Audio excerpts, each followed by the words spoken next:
കർണാടക ധർമ്മസ്ഥലയിൽ 100ഓളം പേരെ കൊന്നു കുഴിച്ചുമൂടിയെന്ന് പതിറ്റാണ്ടുകൾക്ക് ശേഷമുള്ള വെളിപ്പെടുത്തൽ.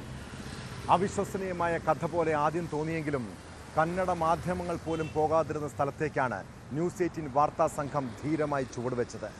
മൃതദേഹങ്ങൾ കുഴിച്ചുമൂടിയെന്ന് പറഞ്ഞ വനമേഖലകൾ വഴിയും ഇരകളായ പെൺകുട്ടികളുടെ വീടുകളിലൂടെയും ഞങ്ങളുടെ പ്രതിനിധി KV ബൈജുവിൻ്റെ യാത്ര. പ്രത്യേക അന്വേഷണ സംഘം ധർമ്മസ്ഥലയിൽ എത്തുന്നതിന് മുൻപുള്ള സാഹചര്യം ഭയാനകമായിരുന്നു. വാർത്താ റിപ്പോർട്ടിങ്ങിനിടെ പലയിടങ്ങളിൽ നിന്നുള്ള ഭീഷണി. ബൈജുവിൻ്റെ ചുവട് പിടിച്ച് മറ്റു മാധ്യമങ്ങളും ആ വാർത്ത പിന്നീട് ഏറ്റെടുക്കുന്നു. അതിനുശേഷമാണ് കോടതി ഇടപെടലിലൂടെ SIT അന്വേഷിക്കാൻ എത്തുന്നത്. 3-ാം ദിവസത്തെ പരിശോധനയിൽ ധർമ്മസ്ഥലയിൽ നിന്ന് തെളിവുകൾ കണ്ടെത്തുമ്പോൾ അതൊരു ജനതയുടെ ആശങ്കയാണ് നീക്കുന്നത്. കുഴിച്ചുമൂടിയ തെളിവുകൾ ഇനിയും കണ്ടെത്തേണ്ടതുണ്ട്. ആരൊക്കെയാണ് കൊല്ലപ്പെട്ടതെന്നറിയണം. ഒളിഞ്ഞിരിക്കുന്ന കൊലയാളികളെ പുറത്തു കൊണ്ടുവരണം. ധർമ്മസ്ഥലയിൽ ഇപ്പോൾ എന്താണ് സംഭവിക്കുന്നത്? വിശദമായി പരിശോധിക്കുകയാണ് പോലീസ് പട്രോൾ. സ്വാഗതം.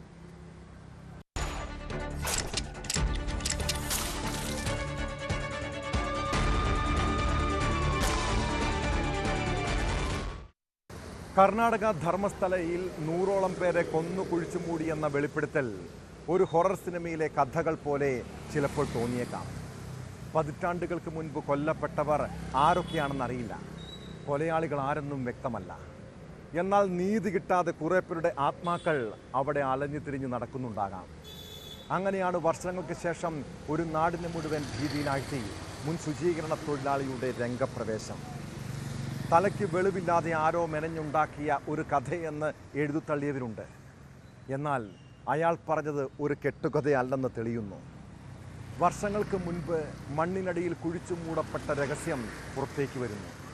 3-ാം ദിനത്തിൽ പോയിന്റ് 6-ൽ നടത്തിയ പരിശോധനയിൽ നിർണായക തെളിവായി അസ്ഥികൂടവും തലയോട്ടിയും കണ്ടെത്തി.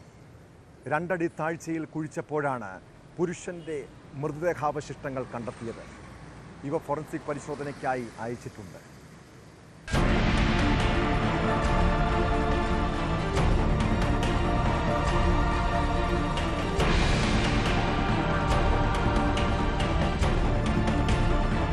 ധർമ്മസ്ഥല കൊലപാതക പരമ്പരയെ സംബന്ധിച്ചുള്ള വെളിപ്പെടുത്തലിൽ നിർണായക തെളിവുകളാണ് പ്രത്യേക അന്വേഷണ സംഘത്തിന് ലഭിച്ചത്.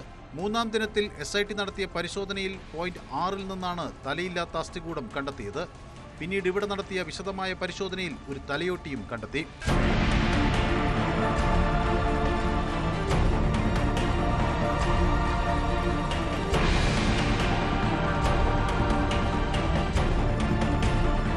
നേത്രാവതി പുഴയോരത്ത് വനമേഖലയോട് ചേർന്ന പ്രദേശമാണിത്.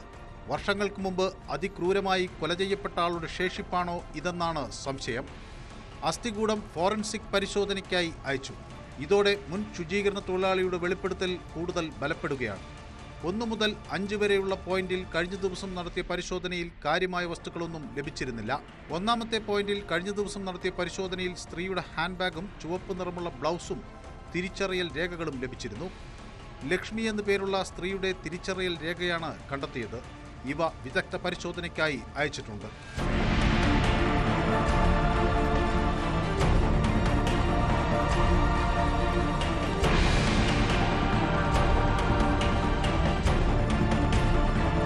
JCB അടക്കമുള്ളവയും പരിശോധനയ്ക്ക് ഉപയോഗിച്ചിരുന്നു. കടാവർ നായ്ക്കളെയും പ്രദേശത്ത് തിരച്ചിലിനായി എത്തിച്ചിട്ടുണ്ട്.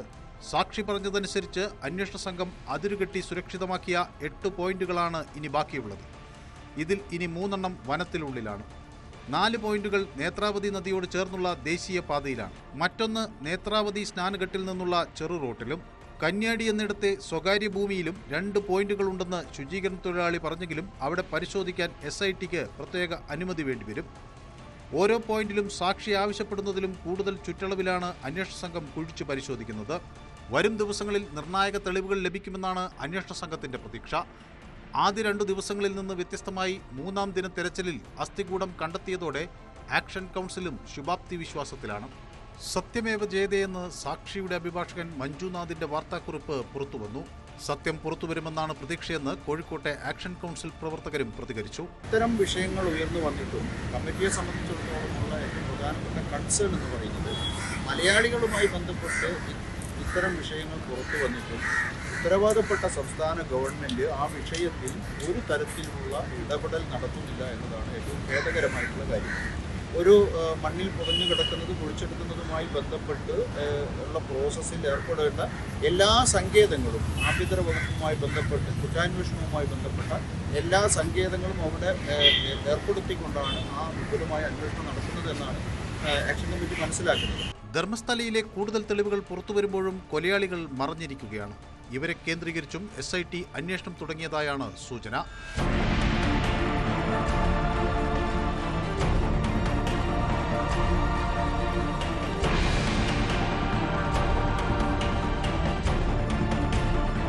ന്യൂസ് 18 ധർമ്മസ്ഥല.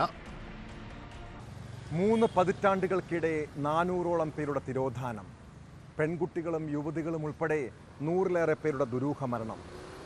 ആരെയും ഭയപ്പെടുത്തുന്ന നാടാണ് കർണാടകയിലെ ധർമ്മസ്ഥല. ബലാത്സംഗത്തിന് ഇരകളായ യുവതികളുടെ മൃതദേഹങ്ങൾ പുറം ലോകമറിയാതെ കത്തിക്കാനും കുഴിച്ചു മൂടാനും താൻ കൂട്ടുനിന്നുവെന്ന് മുൻ ശുചീകരണ തൊഴിലാളിയുടെ വെളിപ്പെടുത്തൽ. 1998-നും 2014-നുമിടയിൽ ധർമ്മസ്ഥലയിലും സമീപ പ്രദേശങ്ങളിലും നടന്ന തിരോധാന കേസുകളും കൊലപാതകങ്ങളും അതോടെ ചർച്ചയായി. പിന്നീട് കോടതി വരെ നീണ്ട നിയമ പോരാട്ടം. ഒടുവിൽ പ്രത്യേക അന്വേഷണ സംഘം എത്തി തെളിവുകൾ കുഴിച്ചെടുക്കുന്നതോടെ പല രഹസ്യങ്ങളും മറന്നീക്കി പുറത്തു വരികയാണ്.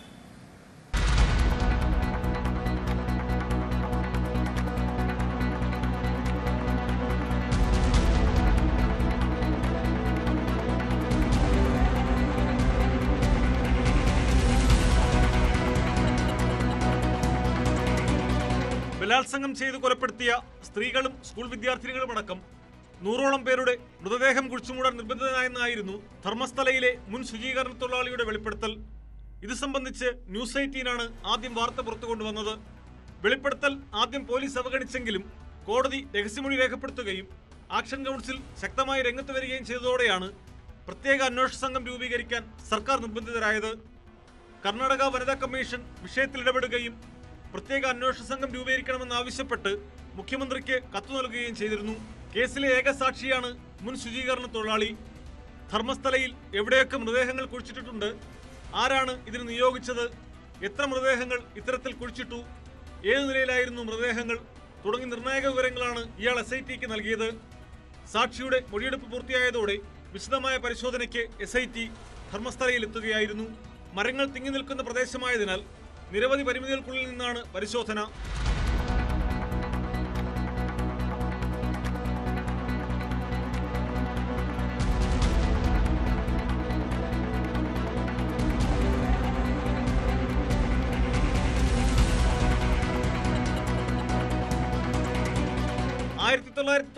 മുതൽ 2014 വരെയുള്ള കാലഘട്ടത്തിൽ പ്രായപൂർത്തിയാകാത്ത പെൺകുട്ടികളെ ഉൾപ്പെടെ ബലാത്സംഗത്തിന് ഇരയാക്കി കൊന്നു കുഴിച്ചുമൂടിയെന്നായിരുന്നു മുൻ ശുചീകരണ തൊഴിലാളിയുടെ വെളിപ്പെടുത്തൽ.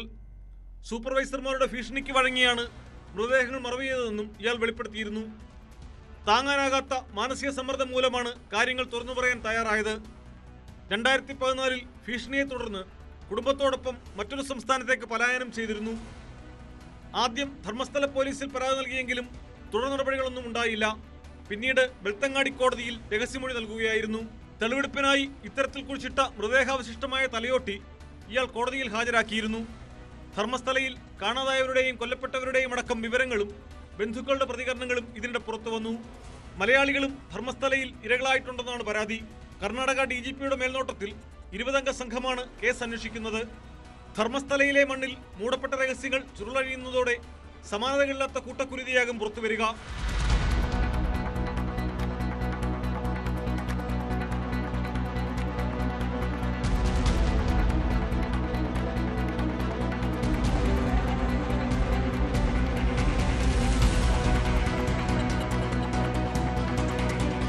ന്യൂസ് 18 ധർമ്മസ്ഥല. ധർമ്മസ്ഥലയിലെ കൊലപാതക പരമ്പരയിൽ മലയാളികളും ഇരകളാകപ്പെട്ടിട്ടുണ്ടോ? മുൻ ശുചീകരണ തൊഴിലാളിയുടെ വെളിപ്പെടുത്തൽ ചില സംശയങ്ങളിലേക്ക് വിരൽ ചൂണ്ടുകയാണ്. കോഴിക്കോട് താമരശ്ശേരി സ്വദേശിയായ യുവാവ് ധർമ്മസ്ഥലയിൽ വെച്ച് കഴിഞ്ഞ വർഷമുണ്ടായ ദുരനുഭവം ഇപ്പോഴും ഭീതിയോടെയാണ് ഓർത്തെടുക്കുന്നത്. യുവതിക്കൊപ്പം ബസ്സിൽ സഞ്ചരിക്കവേ ക്രൂരമർദ്ദനത്തിന് ഇരയായെന്നാണ് യുവാവ് പറയുന്നത്. തന്നെ ബസ്സിൽ നിന്നും വലിച്ചിറക്കിയായിരുന്നു മർദ്ദനം. ഒപ്പം യാത്ര ചെയ്ത മലയാളി യുവതിയെക്കുറിച്ച് പിന്നീട് വിവരങ്ങളൊന്നുമില്ലെന്നും യുവാവ് ന്യൂസ് 18നോട് വെളിപ്പെടുത്തി.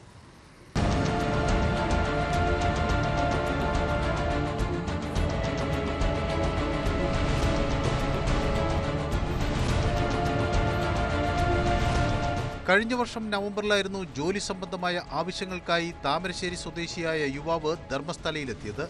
മടങ്ങാനായി ബസ് സ്റ്റേഷനിലെത്തിയ ശേഷം മലയാളിയായ യുവതിയെ പരിചയപ്പെട്ടു. കുറച്ചുനേരം സംസാരിച്ചതിനു ശേഷം ബംഗളൂരുവിന് പുറപ്പെട്ടു.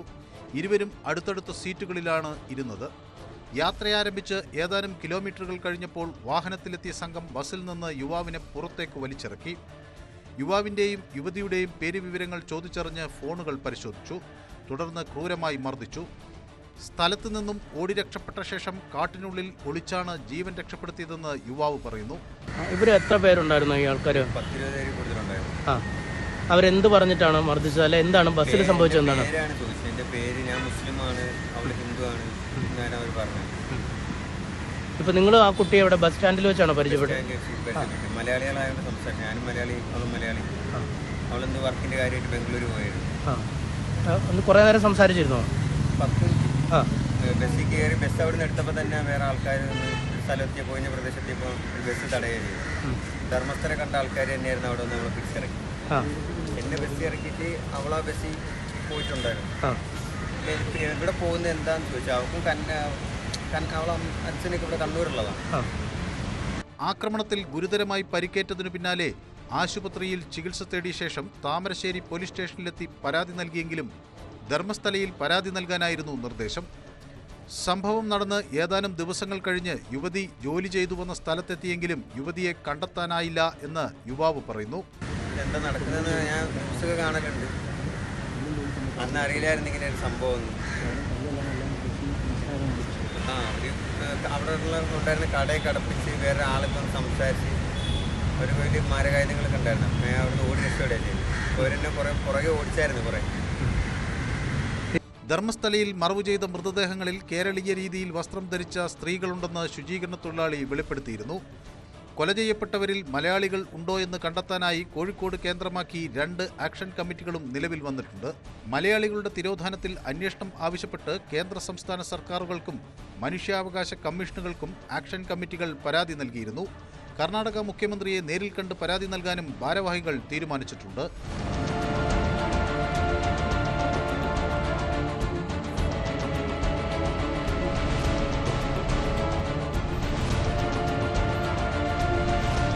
ന്യൂസ് 18 കോഴിക്കോട്. ന്യൂജൻ നവോത്ഥാന നായകനെന്നൊക്കെ ചിലർ വാഴ്ത്തിപ്പാടിയതാണ്. ഒരു തലമുറ അയാളെ നെഞ്ചിലേറ്റി. തനിക്ക് തെറ്റുപറ്റിയെന്ന് തുറന്നു പറഞ്ഞപ്പോൾ മലയാളികൾ ഹൃദയത്തോട് ചേർത്ത് വെച്ചു. എന്നാൽ റാപ്പർ വേടൻ എന്ന ഹിരൺദാസ് മുരളി യഥാർത്ഥത്തിൽ ആരാണ്? ആരാധകരായ യുവതികളെ ലൈംഗികമായി ചൂഷണം ചെയ്യുന്ന വേടൻ്റെ തനിനിറം പുറത്തു വരണം. വിവാഹ വാഗ്ദാനം നൽകി പീഡിപ്പിച്ചെന്ന യുവ ഡോക്ടറുടെ പരാതി അതീവ ഗൗരവമുള്ളതാണ്. 2021 മുതൽ 2023 മാർച്ച് വരെ കോഴിക്കോടും കൊച്ചിയിലും ഉൾപ്പെടെ വിവിധയിടങ്ങളിൽ വെച്ച് പീഡിപ്പിച്ചെന്നാണ് യുവതിയുടെ പരാതി. വിവാഹ വാഗ്ദാനം നൽകി പീഡിപ്പിച്ച് പിന്നീട് ബന്ധത്തിൽ നിന്ന് വേടൻ പിന്മാറിയതിനെ തുടർന്ന് ഡോക്ടർ വിഷാദ രോഗിയായി. സംഭവത്തിൽ വേടനെതിരെ പോലീസ് ബലാത്സംഗ കുറ്റം ചുമത്തി കേസെടുത്തിട്ടുണ്ട്.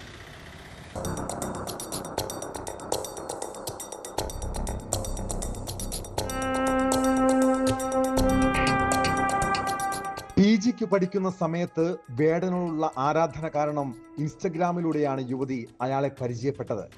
വേടന്റെ പാട്ടുകളോട് ഇഷ്ടം തോന്നി യുവതി മെസ്സേജ് അയക്കുകയായിരുന്നു. പിന്നീട് ഫോൺ നമ്പറുകൾ കൈമാറി. വിവാഹം കഴിക്കാൻ ആഗ്രഹമുണ്ടെന്ന് വേടൻ തന്നോട് പറഞ്ഞിരുന്നതായി യുവതിയുടെ പരാതിയിലുണ്ട്. ഒരിക്കൽ ഒരു ഫേസ്ബുക്ക് പോസ്റ്റിനെ കുറിച്ച് സംസാരിക്കാനുണ്ടെന്ന് പറഞ്ഞ് ഇയാൾ വിളിച്ചു. അന്ന് ഉച്ചയ്ക്ക് വേടൻ യുവതിയുടെ ഫ്ലാറ്റിലെത്തുകയും ചെയ്തു. സംസാരിക്കുന്നതിനിടെ ചുംബിച്ചോട്ടെ എന്ന് വേടൻ ചോദിച്ചു. താൻ സമ്മതിച്ചു. എന്നാൽ ചുംബിച്ചതിന് പിന്നാലെ വേടൻ തന്നെ കിടക്കയിലേക്ക് തള്ളിയിട്ടു. പിന്നീട് ലൈംഗികമായി ചൂഷണം ചെയ്തു. അതിനുശേഷം വിവാഹം കഴിക്കാമെന്നും പറഞ്ഞു. 3 ദിവസത്തിന് ശേഷമാണ് ഇയാൾ ഫ്ലാറ്റിൽ നിന്ന് പോയത്. പലവട്ടം താൻ വേടന് പണം നൽകിയിട്ടുണ്ട്. നിരവധി തവണ ഫ്ലാറ്റിൽ തങ്ങി ലൈംഗിക ബന്ധത്തിൽ ഏർപ്പെട്ടുവെന്ന് പരാതിയിൽ പറയുന്നു.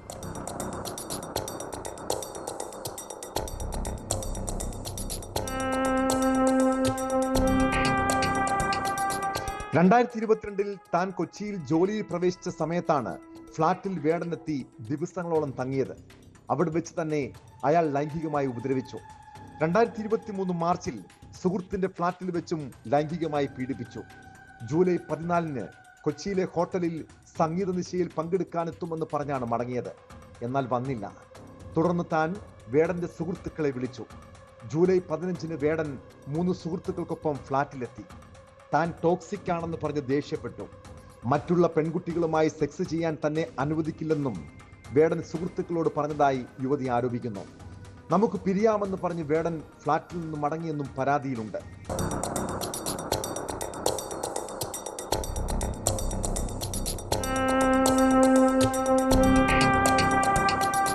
അതിനിടെ യുവതിയുമായി വേടൻ പിരിയാനുള്ള കാരണവും പുറത്തു വന്നിട്ടുണ്ട്. ലൈംഗിക വൈകൃതമുള്ള വേടൻ നിരവധി പെൺകുട്ടികളെ ചൂഷണം ചെയ്തിരുന്നു. ഒരിക്കൽ ഈ ഡോക്ടറുടെ സുഹൃത്തിനെ വേടൻ കണ്ടു. ആ സുഹൃത്തിനെയും തനിക്ക് വേണമെന്ന് ഡോക്ടറോട് വേടൻ ആവശ്യപ്പെട്ടു. 2 പേരെയും ഒരേ സമയം വേണമെന്നായിരുന്നു ആവശ്യം. ഇത് കേട്ട ഡോക്ടർ വിഷാദത്തിന് അടിമയായി. ഈ സമയത്ത് വേടനെതിരെ മീട്ടു ആരോപണങ്ങൾ സജീവമായി.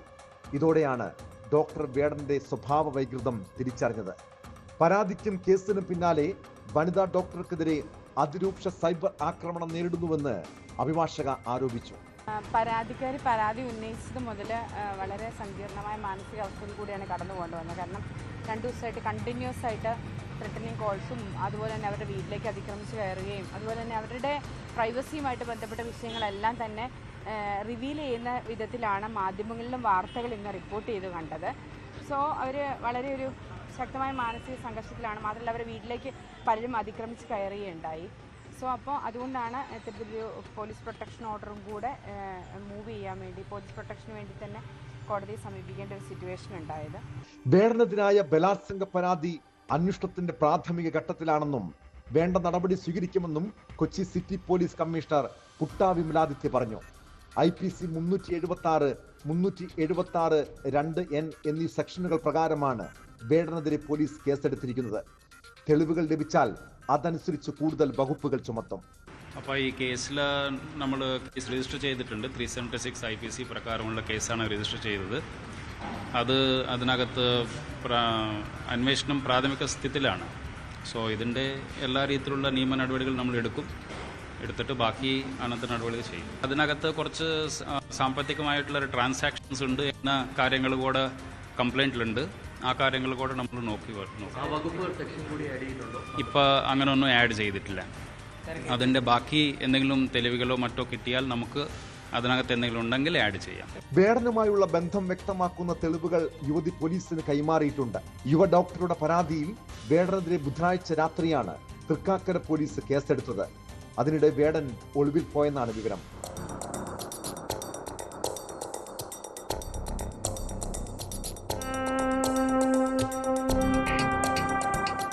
ന്യൂസ് 18 കൊച്ചി. മലപ്പുറത്ത് ബസ്സിൽ വെച്ച് ലൈംഗിക അതിക്രമത്തിന് ഇരയായ പെൺകുട്ടിക്ക് ഇപ്പോഴും ആ ദിവസത്തെക്കുറിച്ച് ഓർക്കുമ്പോൾ ഉള്ളിൽ ഭയമാണ്. തനിക്ക് നേരെ അതിക്രമം ഉണ്ടായിട്ടും ഒരാൾ പോലും സഹായത്തിനെത്തിയില്ല. പീഡന വിവരം അറിയിച്ചിട്ടും ബസ് ജീവനക്കാർ യാതൊരു നടപടിയും എടുത്തില്ല. ആക്രമിക്ക് രക്ഷപ്പെടാൻ സാഹചര്യമൊരുക്കിയത് ബസ് ജീവനക്കാരെന്നാണ് പെൺകുട്ടിയുടെ ആരോപണം. കഴിഞ്ഞ ദിവസമാണ് വളാഞ്ചേരി തിരൂർ റൂട്ടിലോടുന്ന ബസ്സിൽ വെച്ച് കോളേജ് വിദ്യാർത്ഥിനിക്ക് ദുരനുഭവം ഉണ്ടായത്. സംഭവത്തിൽ ബസ് ജീവനക്കാർക്കെതിരെയും പോലീസ് കേസെടുത്തിരുന്നു. എന്നാൽ അതിക്രമം കാട്ടിയയാളെ ഇതുവരെയും കണ്ടെത്താനായിട്ടില്ല.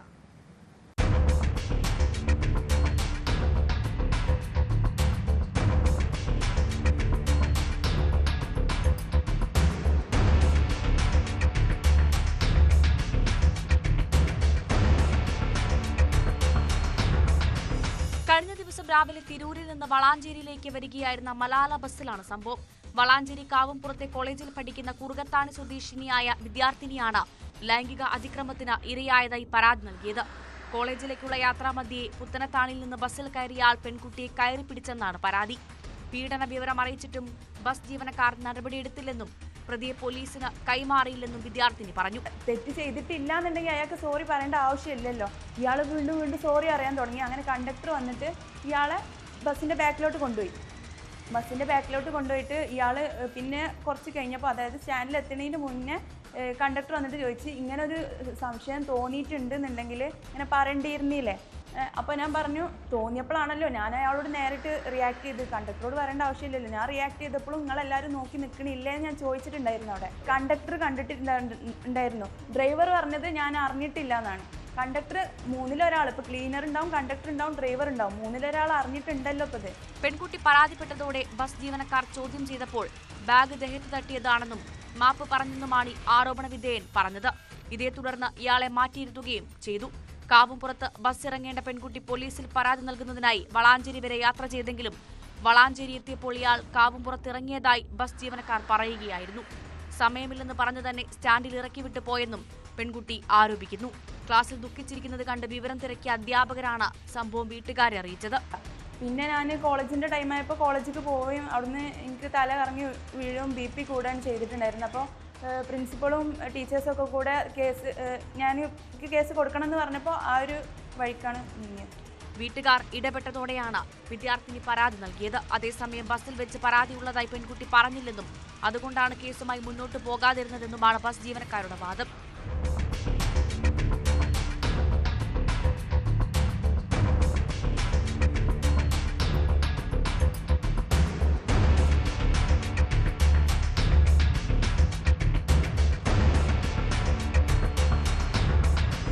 ന്യൂസ് 18 തിരൂർ.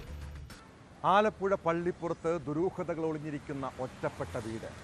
3 സ്ത്രീകളുടെ തിരോധാനത്തിൽ ഈ വീട് കേന്ദ്രീകരിച്ചാണ് അന്വേഷണം. ഇവിടെ നിന്ന് കണ്ടെത്തിയ അസ്ഥികൂടം ആരുടേതാണ്? മറ്റ് 2 പേരെ പള്ളിപ്പുറത്ത് വീട്ടുവളപ്പിൽ തന്നെയായിരിക്കുമോ കുഴിച്ചിട്ടത്? മൃതദേഹാവശിഷ്ടങ്ങൾ കത്തിക്കരിഞ്ഞ നിലയിൽ കണ്ടെത്തിയ കേസിൽ മുഖ്യപ്രതിയായ സെബാസ്റ്റ്യൻ്റെ വീടും പുരയിടവും ശാസ്ത്രീയമായി പരിശോധിക്കുന്നതിന് സഹായം തേടിയിരിക്കുകയാണ് crime branch. National centre for earth science സ്റ്റഡീസിലെ ജിയോളജിസ്റ്റുകളുടെയും ഉപകരണങ്ങളുടെയും സഹായത്തോടെ പരിശോധിക്കാൻ അനുമതി തേടിയാണ് സ്റ്റേറ്റ് ക്രൈംബ്രാഞ്ച് അപേക്ഷ നൽകിയത്. പ്രധാനമായും സെബാസ്റ്റ്യൻ്റെ വീട് കേന്ദ്രീകരിച്ചാകും തിരച്ചിൽ.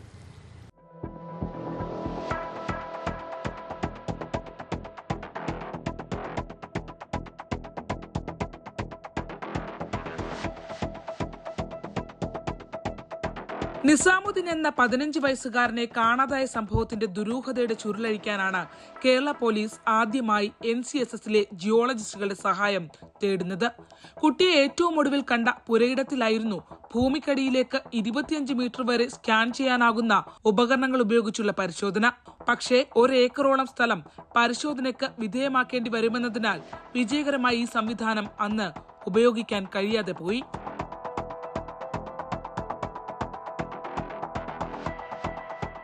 മൈനിങ് ആൻഡ് ജിയോളജിയിലും ആർക്കിയോളജി വിഭാഗത്തിലുമായി ഗവേഷണം നടത്തുന്ന ഉദ്യോഗസ്ഥരാണ് അന്ന് റിസർച്ച് സെന്ററിൽ നിന്ന് ആലപ്പുഴയിലെത്തിയത്. എന്നാൽ നിസാമുദ്ദീൻ കേസിൽ നിന്ന് വ്യത്യസ്തമായി പ്രത്യേകം തീരുമാനിച്ച ഏരിയകൾ കേന്ദ്രീകരിച്ചാകും പള്ളിപ്പുറത്ത് അനുമതി ലഭിച്ചാലുള്ള പരിശോധന. പ്രധാനമായും സെബാസ്റ്റ്യന്റെ കിടപ്പുമുറിയിലെ ഗ്രാനൈറ്റ് പാകിയ ഫ്ലോർ, സെപ്റ്റിക് ടാങ്കുകൾ എന്നിവയുടെ പരിശോധനയാണ് അന്വേഷണ സംഘം ലക്ഷ്യം വെക്കുന്നത്. മുഴുവൻ ടൈൽ മുറിയിൽ മാത്രമാണ് ഗ്രാനൈറ്റ് ഉപയോഗിച്ചുള്ള നിർമ്മാണം നടന്നിട്ടുള്ളത്. കത്തിച്ച നിലയിൽ കണ്ടെത്തിയ ശരീരഭാഗങ്ങൾ പൂർണ്ണമല്ല എന്നാണ് അന്വേഷണ സംഘത്തിന്റെ വിലയിരുത്തൽ. വീടിന്റെ മറ്റേതെങ്കിലും ഭാഗത്ത് ബാക്കി ഭാഗങ്ങൾ ഒളിപ്പിച്ചിട്ടുണ്ടോ എന്നും പോലീസ് സംശയിക്കുന്നു. സെബാസ്റ്റ്യനുമായി ബന്ധപ്പെട്ട 3 സ്ത്രീകളുടെ തിരോധാനമാണ് ക്രൈംബ്രാഞ്ച് അന്വേഷിച്ചു വരുന്നത്. ശാസ്ത്രീയ പരിശോധനകൾ നടത്തിയെങ്കിലും ദുരൂഹതകളുടെ കെട്ടഴിക്കാൻ കഴിയുമെന്നാണ് വിവിധ അന്വേഷണ സംഘങ്ങളുടെ പ്രതീക്ഷ.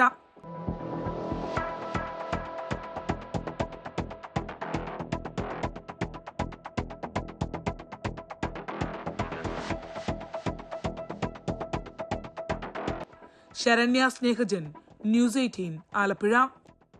കേരളം അക്രമികളുടെ നാടായി മാറുകയാണോ? പട്ടാപ്പകൽ പോലും കത്തിക്കുത്തും ആക്രമണവും അരങ്ങേറുന്നു. ആലപ്പുഴ KSRTC ബസ് സ്റ്റാൻഡിൽ ആളുകൾ നോക്കി നിൽക്കെയാണ് യുവാവിനെ കുത്തിക്കൊലപ്പെടുത്താൻ ശ്രമിച്ചത്. കണ്ണൂർ സ്വദേശി റിയാസിനെ ആക്രമിച്ച കേസിൽ തിരുവനന്തപുരം സ്വദേശികളായ CB, വിഷ്ണുലാൽ എന്നിവരെ പോലീസ് അറസ്റ്റ് ചെയ്തു. പ്രതികളുടെ സഹോദരിയെ ശല്യപ്പെടുത്തിയത് താക്കീത് ചെയ്തിട്ടും പിന്മാറാത്തതാണ് കത്തിക്കുത്തിൽ കലാശിച്ചതെന്നാണ് വിവരം. കൊലപ്പെടുത്തുക എന്ന ഉദ്ദേശത്തോടെ റിയാസിനെ അനുഷ്ഠിച്ചെത്തിയ സംഘം ആക്രമണം നടത്തുകയായിരുന്നുവെന്ന് പോലീസ് പറയുന്നു.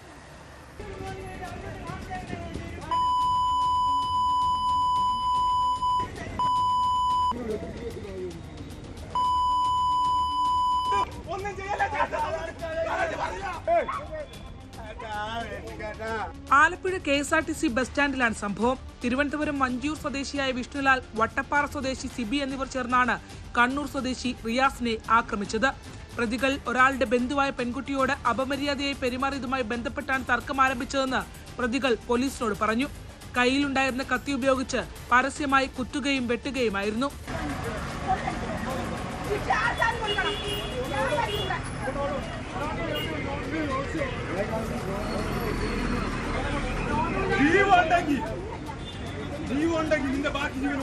റിയാസിനെ ഫോണിൽ വിളിച്ച പ്രതികൾ ആലപ്പുഴയിലെത്താൻ നിർദ്ദേശിക്കുകയായിരുന്നു. പൊതുജനങ്ങൾ നോക്കി നിൽക്കുകയായിരുന്നു ആക്രമണം. ഒടുവിൽ പോലീസ് എത്തിയാണ് ഇരുവരെയും പിടിച്ചുമാറ്റിയത്. ഗുരുതരമായി പരിക്കേറ്റ റിയാസിനെ ആലപ്പുഴ ജനറൽ ആശുപത്രിയിൽ പ്രവേശിപ്പിച്ചു.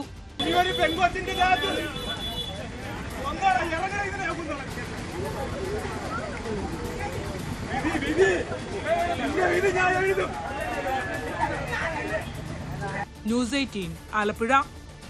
മദ്യവും ലഹരിയും ഉപയോഗിച്ചാൽ ചിലർ അപകടകാരികളാകും. സ്വന്തം ഭാര്യയെയും മക്കളെയും പോലും ആക്രമിക്കും. കൊല്ലം അച്ചൻകോവിൽ സ്വദേശി ഷെഫീഖ് ഇതുപോലൊരു സൈക്കോയാണ്. മദ്യപിച്ചു കഴിഞ്ഞാൽ ആരെയും ആക്രമിക്കാൻ മടിയില്ല. ദാമ്പത്യ പ്രശ്നത്തെ തുടർന്ന് ഇയാൾ ഭാര്യയെ പെട്രോൾ ഒഴിച്ച് തീ വെച്ച ശേഷം ആത്മഹത്യക്ക് ശ്രമിച്ചു. സാരമായി പൊള്ളലേറ്റ ഷെഫീഖും ഭാര്യ ശ്രീതുവും ആശുപത്രിയിൽ ചികിത്സയിലാണ്. 6 വർഷം മുൻപ് പ്രണയിച്ച് വിവാഹം കഴിച്ചവരാണ് ഇരുവരും.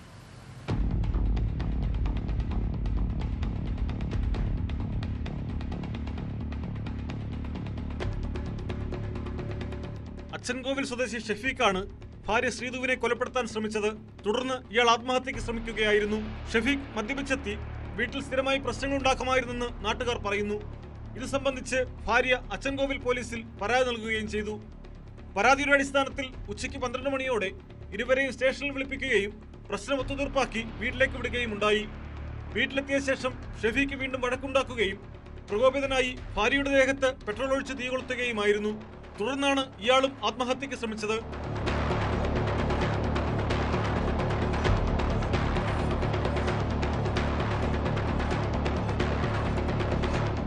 സംഭവം അറിഞ്ഞെത്തിയ അച്ചൻകോവിൽ പോലീസാണ് ഇരുവരെയും പുനലൂർ താലൂക്ക് ആശുപത്രിയിൽ എത്തിച്ചത്.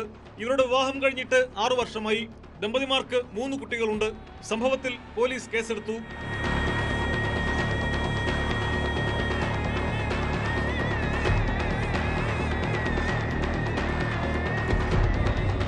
ന്യൂസ് 18 പുനലൂർ.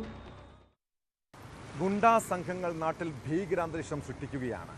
രാത്രി സമയങ്ങളിൽ പലയിടത്തും ആക്രമണം നടത്തുന്നു. പത്തനംതിട്ട പന്തളത്ത് തട്ടുകടയിൽ കയറി ഗുണ്ടാ സംഘം ആക്രമണം നടത്തിയത് ഭക്ഷണം കഴിച്ച പണം ചോദിച്ചതിൻ്റെ പേരിലാണ്. ആക്രമികൾ തട്ടുകടയും തല്ലിത്തകർത്തു. ആക്രമണത്തിൽ ഗുരുതരമായി പരിക്കേറ്റ കടയുടമ പന്തളം സ്വദേശി ശ്രീകാന്ത് സ്വകാര്യ ആശുപത്രിയിൽ ചികിത്സയിലാണ്. സംഭവത്തിന് ശേഷം ഒളിവിൽ പോയ പ്രതികൾക്കായി പോലീസ് അന്വേഷണം ഊർജിതമാക്കി.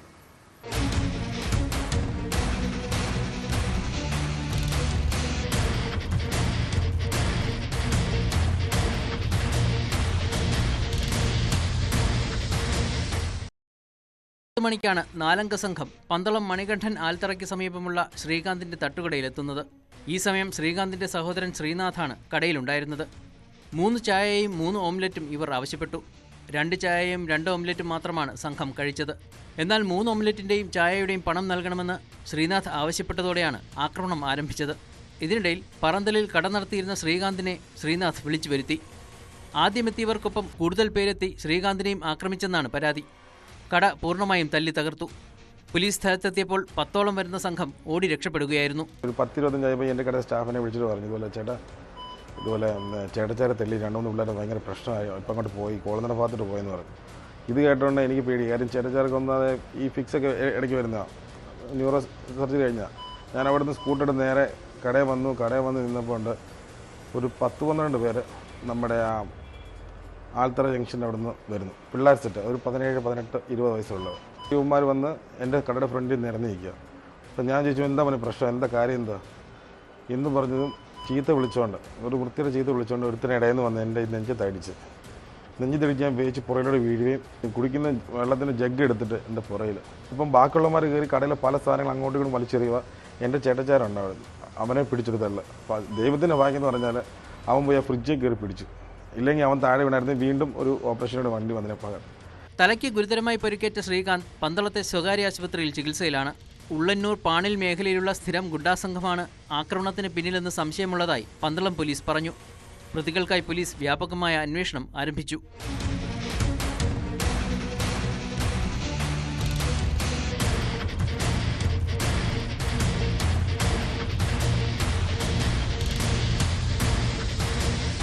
ന്യൂസ് 18 പത്തനംതിട്ട. കോഴിക്കോട് നഗരത്തിലെ റിയൽ എസ്റ്റേറ്റ് ഇടപാടുകാരനായ ആട്ടൂർ മുഹമ്മദ് എന്ന മാമിയുടെ തിരോധാനം പല രീതിയിൽ അട്ടിമറിക്കപ്പെട്ട കേസാണ്. ആദ്യം നടക്കാവ് പോലീസും പിന്നീട് പ്രത്യേക അന്വേഷണ സംഘവും അന്വേഷിച്ച കേസ് ഒടുവിൽ ക്രൈംബ്രാഞ്ചിലേക്ക് എത്തിപ്പെടുന്നു. ക്രൈംബ്രാഞ്ച് വന്നപ്പോഴേക്കും പല തെളിവുകളും ഒന്നൊന്നായി നശിപ്പിക്കപ്പെട്ടിരുന്നു. ആദ്യം അന്വേഷിച്ച പോലീസ് ഉദ്യോഗസ്ഥർക്ക് ഗുരുതര വീഴ്ച ഉണ്ടായെന്നാണ് ക്രൈംബ്രാഞ്ചിൻ്റെ റിപ്പോർട്ട്. ഇതേ തുടർന്ന് തിരോധാനം ആദ്യം അന്വേഷിച്ച നടക്കാവ് പോലീസ് ഇൻസ്പെക്ടർ SI അടക്കമുള്ള ഉദ്യോഗസ്ഥർക്കെതിരെ വകുപ്പ് തല അന്വേഷണത്തിന് ഉത്തരമേഖല IG ഉത്തരവിട്ടു.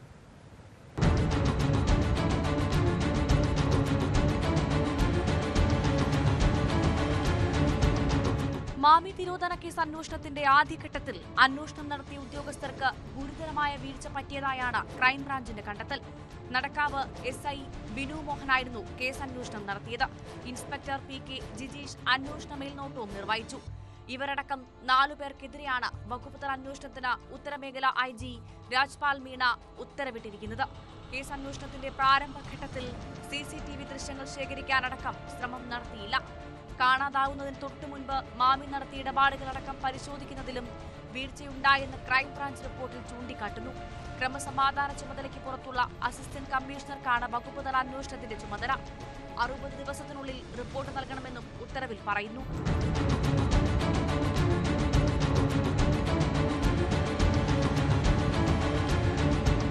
കേസ് അന്വേഷണത്തിന്റെ ആദ്യഘട്ടം മുതൽ അട്ടിമറി നടന്നതായുള്ള തങ്ങളുടെ ആരോപണങ്ങൾ ക്രൈംബ്രാഞ്ച് അന്വേഷണത്തിലൂടെ ശരിയെന്ന് തെളിഞ്ഞതായി മാമിയുടെ കുടുംബം പ്രതികരിച്ചു. നിലവിൽ വകുപ്പുതല അന്വേഷണം താഴെത്തട്ടിലുള്ള ഉദ്യോഗസ്ഥർക്കെതിരെ മാത്രമാണ്.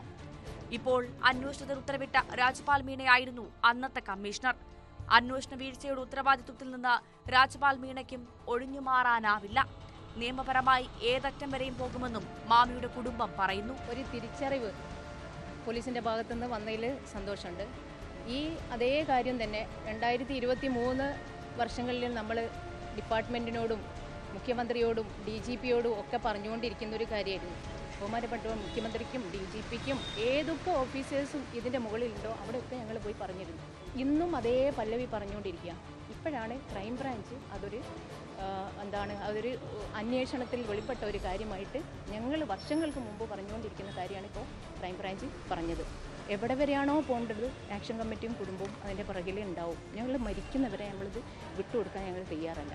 2023 ഓഗസ്റ്റ് 21 കോഴിക്കോട് നഗരത്തിലെ അരയിടത്ത് പാലത്തു നിന്നും മാമിയെ കാണാതാവുന്നത്. ആദ്യം നടക്കാവ് പോലീസ് അന്വേഷിച്ച കേസ് പിന്നീട് പ്രത്യേക അന്വേഷണ സംഘത്തിന് കൈമാറിയിരുന്നു. കുടുംബത്തിന്റെ ആവശ്യത്തെ തുടർന്ന് കേസ് പിന്നീട് ക്രൈംബ്രാഞ്ചിന് കൈമാറി. മുൻ MLA PV അൻവറിന്റെ വെളിപ്പെടുത്തലുകളെ തുടർന്ന് കേസ് അടുത്തിടെ സജീവ ചർച്ചയായി മാറിയിരുന്നു.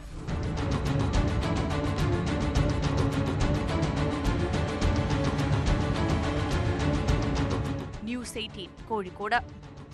കൊച്ചുകുട്ടികളെ ലൈംഗികമായി പീഡിപ്പിക്കുന്നവർ അങ്ങേയറ്റം വെറുക്കപ്പെട്ടവരാണ്. അവരെ പുറം ലോകം കാണാൻ പോലും അനുവദിക്കരുത്. തിരുവനന്തപുരത്ത് 9 വയസ്സുകാരിയെ ലൈംഗികമായി പീഡിപ്പിച്ച കേസ് മനുഷ്യ മനസാക്ഷിയെ മരവിപ്പിക്കുന്നതായിരുന്നു. ആ കേസിൽ പ്രതി മാറനല്ലൂർ സ്വദേശി യാസർ അറഫാത്തിന് കോടതി 32 വർഷം കഠിന തടവ് ശിക്ഷ വിധിച്ചിരിക്കുന്നു. പ്രതി 1.5 ലക്ഷം രൂപ പിഴയടക്കണമെന്നും നെയ്യാറ്റിൻകര അതിവേഗ കോടതിയുടെ ഉത്തരവിലുണ്ട്.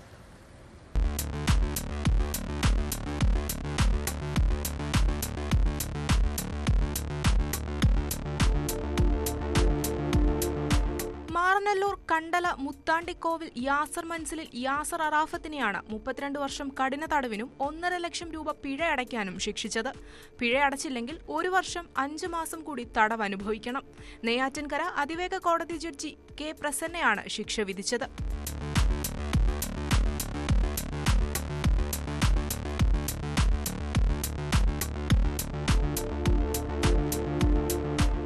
IPC പോക്സോ വകുപ്പുകൾ പ്രകാരമാണ് ശിക്ഷ.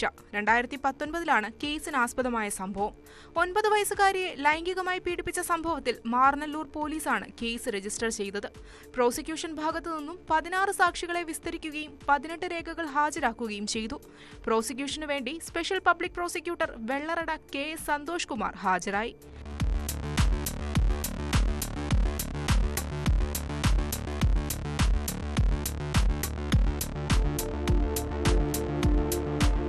ന്യൂസ് 18 നെയ്യാറ്റിൻകര. കൊല്ലത്ത് വാഹന പാർക്കിങ്ങിനെ ചൊല്ലി ഉണ്ടായ ആക്രമണമാണ് പോലീസ് പട്രോളിനെ പരിശോധിക്കുന്നത്. കഴിഞ്ഞ ദിവസം വൈകിട്ടാണ് യുവാവിനെ ആക്രമിക്കുകയും തടസ്സം പിടിക്കാനായി എത്തിയയാൾക്ക് കുത്തേൽക്കുകയും ചെയ്തത്. കേസിൽ 2 പേർ പോലീസിന്റെ പിടിയിലായി. കല്ലുവാതുക്കൽ സ്വദേശി അഭിലാഷ്, ചാത്തന്നൂർ സ്വദേശി രജീഷ് എന്നിവരെയാണ് അറസ്റ്റ് ചെയ്തത്. പരുക്കേറ്റ മുകേഷിനെ ആശുപത്രിയിൽ പ്രവേശിപ്പിച്ചു. അഭിലാഷും രജീഷും തമ്മിലുണ്ടായ സംഘർഷത്തിൽ ഇടപെട്ടപ്പോഴാണ് മുകേഷിന് കുത്തേറ്റത്.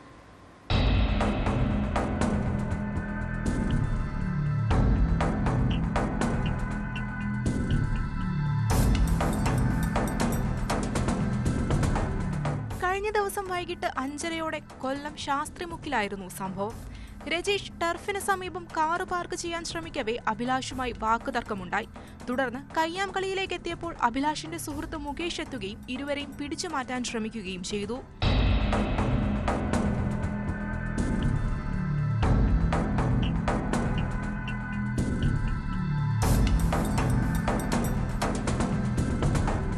തടസ്സം പിടിക്കുന്നതിനിടയിൽ രജീഷ് കയ്യിൽ കരുതിയിരുന്ന മൂർച്ചയേറിയ ആയുധം ഉപയോഗിച്ച് മുകേഷിനെ കുത്തുകയായിരുന്നു. ആക്രമണത്തിൽ മുകേഷിന്റെ വയറിലും കൈക്കും പരിക്കേറ്റു. മുകേഷിനെ പാരിപ്പള്ളി മെഡിക്കൽ കോളേജ് ആശുപത്രിയിലും തുടർന്ന് കൊല്ലത്തെ സ്വകാര്യ ആശുപത്രിയിലും പ്രവേശിപ്പിച്ചു.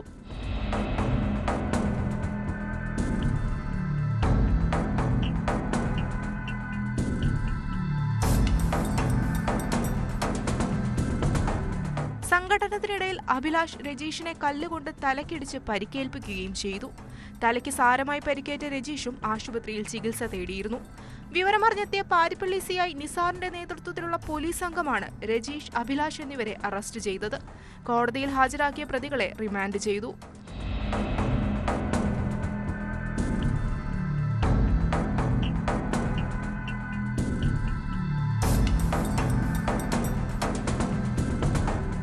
ന്യൂസ് 18 കൊട്ടാരക്കര.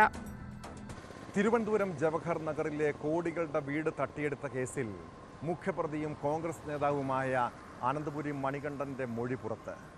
വ്യാജ ഇടപാടിലൂടെ വസ്തു കൈക്കലാക്കിയ ചന്ദ്രസേനന്റെ മരുമകന് വേണ്ടിയാണ് തട്ടിപ്പ് നടത്തിയതെന്നാണ് വെളിപ്പെടുത്തൽ. വ്യാജ പ്രമാണം നിർമ്മിച്ചതിൽ കുറ്റസമ്മതം നടത്തിയ മണികണ്ഠൻ ഉദ്യോഗസ്ഥ സഹായം ലഭിച്ചിട്ടുണ്ടോ എന്ന കാര്യത്തിൽ പോലീസിന് വ്യക്തമായ മറുപടി നൽകിയിട്ടില്ല.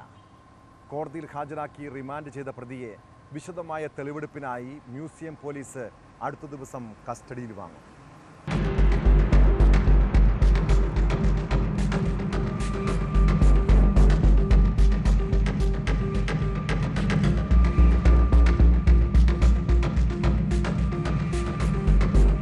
ജവഹർ നഗറിലെ 1.5 കോടിയുടെ വീട് തട്ടിപ്പിൽ ബംഗളൂരുവിൽ നിന്ന് പോലീസ് അറസ്റ്റ് ചെയ്ത കോൺഗ്രസ് നേതാവ് അനന്തപുരി മണികണ്ഠനെ സ്റ്റേഷനിലെത്തിച്ച് ചോദ്യം ചെയ്യുന്നതിനിടെയാണ് തട്ടിപ്പിന്റെ ചുരുളഴിഞ്ഞത്.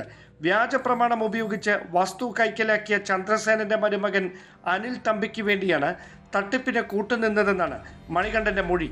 അമേരിക്കയിൽ സ്ഥിരതാമസക്കാരിയായ ഡോറ അസറിയ ക്രിപ്സിന്റെ ജവഹർ നഗറിലെ ആഡംബര വസ്തു തട്ടിയെടുക്കാൻ 2014 മുതൽ അനിൽ തമ്പി ശ്രമം തുടങ്ങിയതായാണ് മൊഴി. വ്യാജരേഖകൾ നിർമ്മിച്ച് വസ്തു തട്ടിയെടുക്കുന്നതിനായി 1,10 ലക്ഷം രൂപ അനിൽ തമ്പി അനന്തപുരി മണികണ്ഠന്റെ ബാങ്ക് അക്കൗണ്ടിലേക്ക് കൈമാറിയതിന്റെ തെളിവുകളും പോലീസ് വീണ്ടെടുത്തു.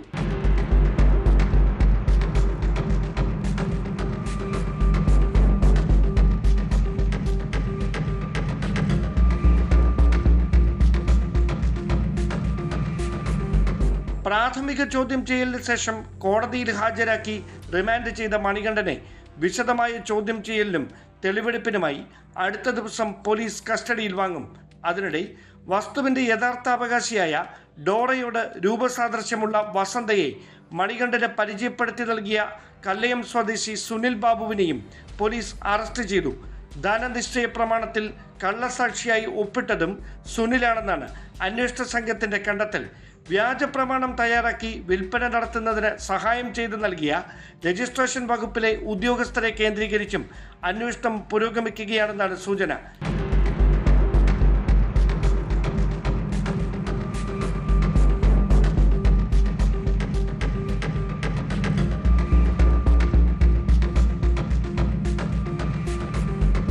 ന്യൂസ് 18 തിരുവനന്തപുരം. പ്രവാസികൾ നാട്ടിൽ നിന്ന് വിദേശ രാജ്യങ്ങളിലേക്ക് പോകുമ്പോൾ ചില സുഹൃത്തുക്കൾ അവരുടെ ബന്ധുക്കൾക്ക് കൊടുക്കാനെന്ന് പറഞ്ഞ് സാധനങ്ങൾ തരാറുണ്ടല്ലേ. അച്ചാറുകളും ഭക്ഷ്യവസ്തുക്കളും ഒക്കെ ഇങ്ങനെ വാങ്ങുമ്പോൾ സൂക്ഷിക്കുന്നത് നല്ലതാണ്. ഗൾഫിലേക്ക് കൊണ്ടുപോകാനായി അയൽവാസിയെ ഏൽപ്പിച്ച അച്ചാർ കുപ്പിയിൽ ലഹരിമരുന്ന് കണ്ടെത്തിയ സംഭവത്തെക്കുറിച്ചാണ് പറഞ്ഞു വരുന്നത്. ചക്കരക്കൽ സ്വദേശി മിഥിലാജിൻ്റെ വീട്ടിൽ അയൽവാസി ജിസിനേൽപ്പിച്ച കുപ്പിയിലാണ് ലഹരിമരുന്ന് കണ്ടെത്തിയത്. സംഭവവുമായി ബന്ധപ്പെട്ട് 3 പേരെ കണ്ണൂർ ചക്കരക്കൽ പോലീസ് അറസ്റ്റ് ചെയ്തു. ഭാര്യാപിതാവ് കാണിച്ച ജാഗ്രതയാണ് മിഥിലാജിനെ രക്ഷപ്പെടുത്തിയത്.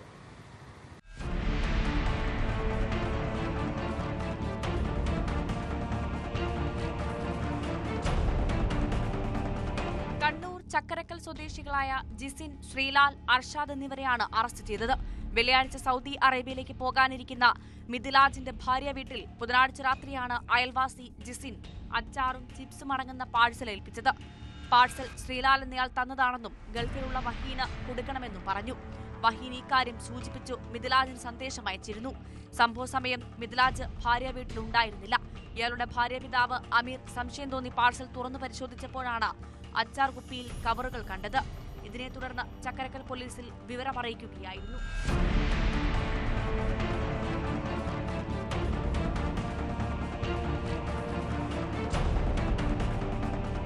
അച്ചാർ കുപ്പിക്ക് സീലില്ലാതിരുന്നതാണ് വീട്ടുകാർക്ക് സംശയം തോന്നാൻ കാരണം.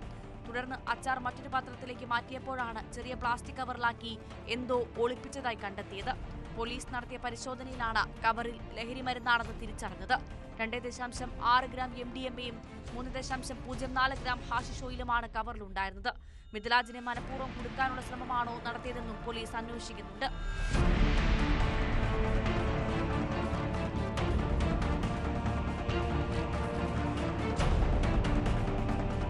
ന്യൂസ് 18 കണ്ണൂർ. കാപ്പ കേസ് പ്രതികളും ക്രിമിനൽ സംഘങ്ങളും നാട്ടിലിറങ്ങി നടക്കുന്നത് സ്ത്രീകൾക്കും പെൺകുട്ടികൾക്കും ഭീഷണിയാകുന്നുണ്ട്. കൊല്ലം ചൂരനാട് സ്കൂൾ വിദ്യാർത്ഥിനിയെ ബൈക്കിലെത്തി ഉപദ്രവിച്ച കേസിൽ പിടിയിലായത് കാപ്പ കേസ് പ്രതിയും സുഹൃത്തുമാണ്. ചൂരനാട് സ്വദേശികളായ ജബ്ബാർ, ആദിത്യൻ എന്നിവരാണ് അറസ്റ്റിലായത്. 3 ആഴ്ചയോളം പോലീസ് നടത്തിയ അന്വേഷണത്തിനൊടുവിലാണ് ആക്രമികൾ പിടിയിലായത്.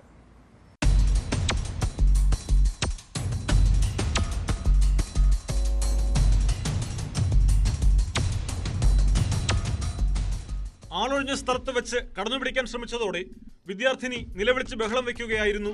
തുടർന്ന് ബൈക്കിൽ പ്രതികൾ കടന്നു കളഞ്ഞു. പെൺകുട്ടിയുടെ രക്ഷിതാക്കളുടെ പരാതിയിൽ കേസെടുത്ത ശൂരനാട് പോലീസ് അന്വേഷണം ആരംഭിച്ചെങ്കിലും പ്രതികളെക്കുറിച്ച് വിവരങ്ങളൊന്നും ലഭ്യമായില്ല. 3 ആഴ്ച പോലീസ് പ്രത്യേക സംഘങ്ങളായി തിരിഞ്ഞ് വാഹനങ്ങൾ കേന്ദ്രീകരിച്ച് നടത്തിയ ഊർജിതമായ അന്വേഷണത്തിനൊടുവിലാണ് പ്രതികളെ പിടികൂടിയത്. പിടിയിലായ ശൂരനാട് സ്വദേശികളായ ജബ്ബാർ, ആദിത്യൻ എന്നിവരെ പെൺകുട്ടി തിരിച്ചറിയുകയും ചെയ്തു. ശൂരനാട് SHO ജോസഫ് ലിയോന്റെ നേതൃത്വത്തിലുള്ള സംഘമാണ് പ്രതികളെ പിടികൂടിയത്. ജബ്ബാർ വിവിധ ക്രിമിനൽ കേസുകളിൽ പ്രതിയും കാപ്പ നിയമപ്രകാരം മുമ്പ് നാടുകടത്തപ്പെട്ടിട്ടുള്ളയാളുമാണ്. കോടതിയിൽ ഹാജരാക്കിയ 2 പ്രതികളെയും റിമാൻഡ് ചെയ്തു.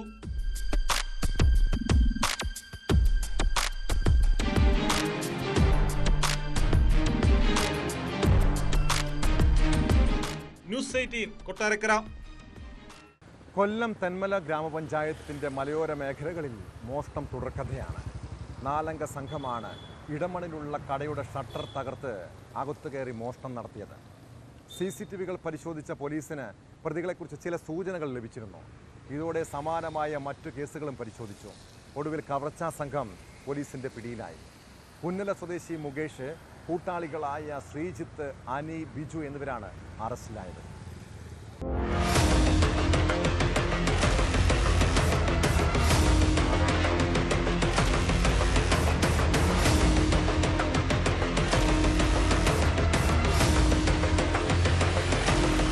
ജൂലൈ 22-ന് പുലർച്ചെ 1:30-ഓടെയാണ് ഇടമൺ LP സ്കൂളിന് സമീപമുള്ള പലചരക്ക് കടയിൽ മോഷണം നടന്നത്.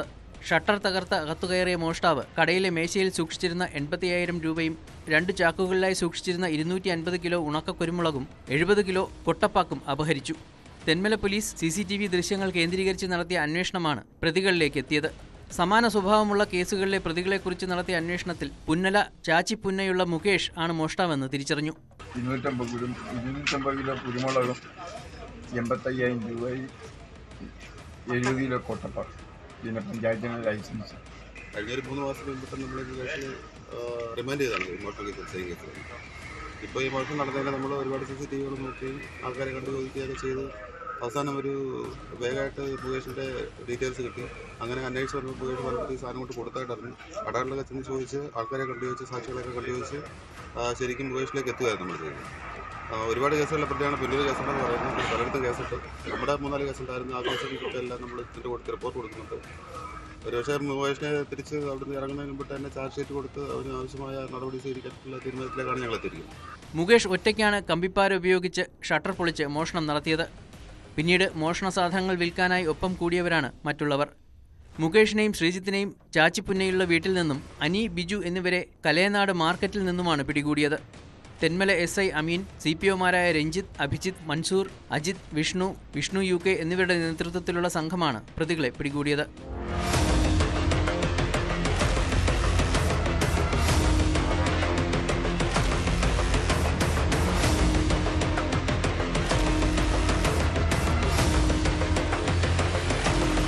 ന്യൂസ് 18 പുനലൂർ.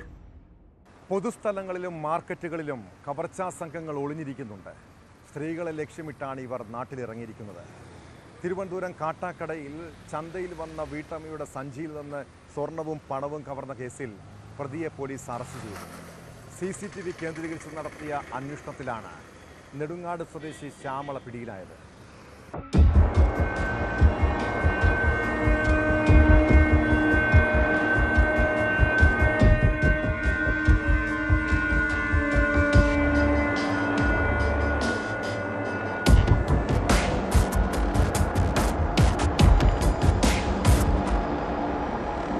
ഇക്കഴിഞ്ഞ തിങ്കളാഴ്ചയായിരുന്നു സംഭവം.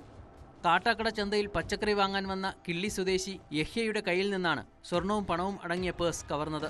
വീട്ടിൽ ആരുമില്ലാത്തപ്പോൾ സ്വർണം സൂക്ഷിക്കുന്നത് ശരിയല്ലെന്ന് കരുതി സ്വർണവും പണവും പേഴ്സിലാക്കി കയ്യിൽ കരുതിയായിരുന്നു ഇവർ ചന്തയിലെത്തിയത്. പേഴ്സ് നഷ്ടപ്പെട്ടത് ചന്തയിൽ വെച്ച് തന്നെ അറിഞ്ഞ യഹ്യ കാട്ടാക്കട പോലീസിൽ പരാതി നൽകി. പരാതിയുടെ അടിസ്ഥാനത്തിൽ കാട്ടാക്കട SI സ്ഥലത്തെത്തി CCTV പരിശോധിച്ചു. അപ്പോഴാണ് പ്രതിയെക്കുറിച്ച് സൂചന ലഭിച്ചത്. യഹ്യയുടെ കയ്യിലെ സഞ്ചിയിൽ നിന്ന് പേഴ്സ് മോഷ്ടിക്കുന്നത് ദൃശ്യങ്ങളിൽ വ്യക്തമാണ്.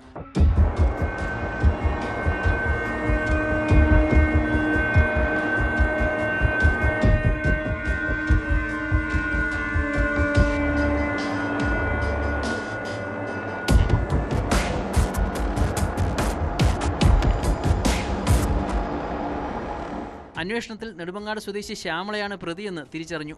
തുടർന്ന് ഇവരെ വീട്ടിൽ നിന്ന് കസ്റ്റഡിയിലെടുക്കുകയായിരുന്നു. പ്രതിയുടെ കയ്യിൽ നിന്ന് സ്വർണവും പണവും പേഴ്സ് സൂക്ഷിച്ചിരുന്ന കവറും കിട്ടി. പ്രതിയെ കാട്ടാക്കട കോടതിയിൽ ഹാജരാക്കി.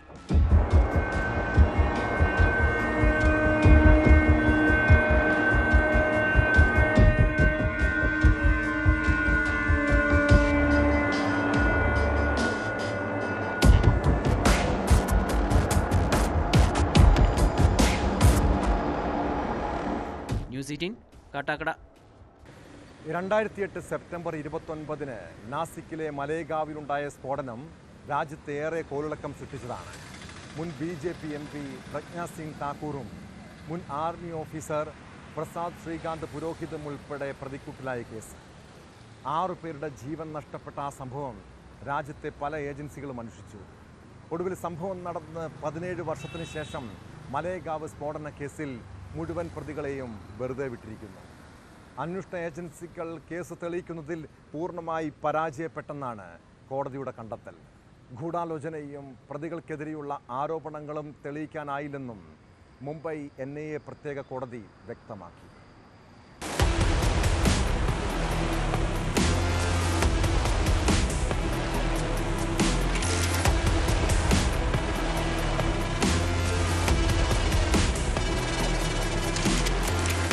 ഇന്ത്യയിലെ ആദ്യ ഹിന്ദുത്വ തീവ്രവാദ ആക്രമണം എന്ന പേരിൽ വിശേഷിപ്പിക്കപ്പെട്ട മലേഗാവ് സ്ഫോടന കേസിൽ 17 വർഷങ്ങൾക്ക് ശേഷം വിധി. തെളിവുകളുടെ അഭാവത്തിൽ മുൻ BJP MP പ്രജ്ഞാ സിംഗ് ഠാക്കൂറും മുൻ army officer lieutenant colonel Prasad Shrikant പുരോഹിതും ഉൾപ്പെടെ കുറ്റാരോപിതരായ മുഴുവൻ പ്രതികളെയും കോടതി കുറ്റവിമുക്തരാക്കി.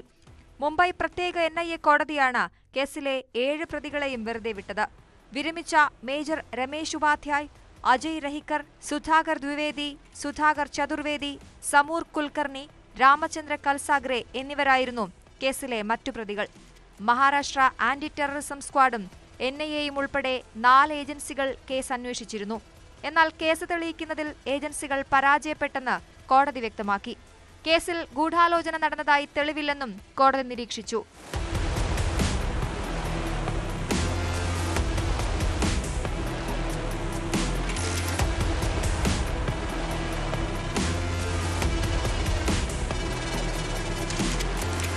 കേസിൽ സ്ഫോടനം നടത്താൻ ഉപയോഗിച്ച ബൈക്ക് പ്രജ്ഞാ സിംഗിന്റെ പേരിലുള്ളതെന്നായിരുന്നു പ്രോസിക്യൂഷൻ വാദം.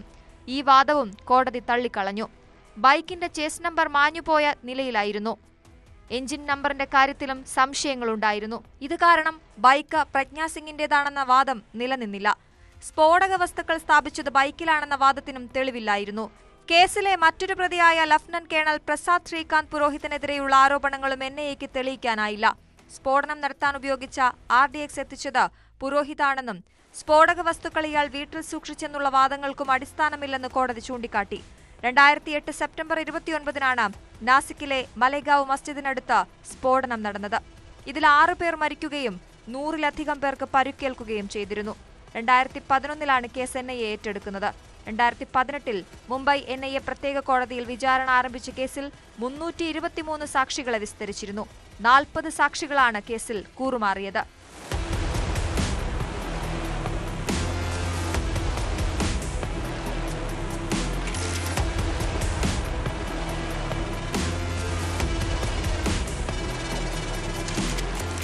News desk, news 18. കുറ്റകൃത്യങ്ങളുടെ മറ്റു ചില വാർത്തകൾ ചുരുക്കത്തിൽ. പാലക്കാട് നഗരത്തിൽ ലൈംഗികാതിക്രമത്തിനിടെ സ്ത്രീ കൊല്ലപ്പെട്ട കേസിൽ പ്രതി പിടിയിൽ.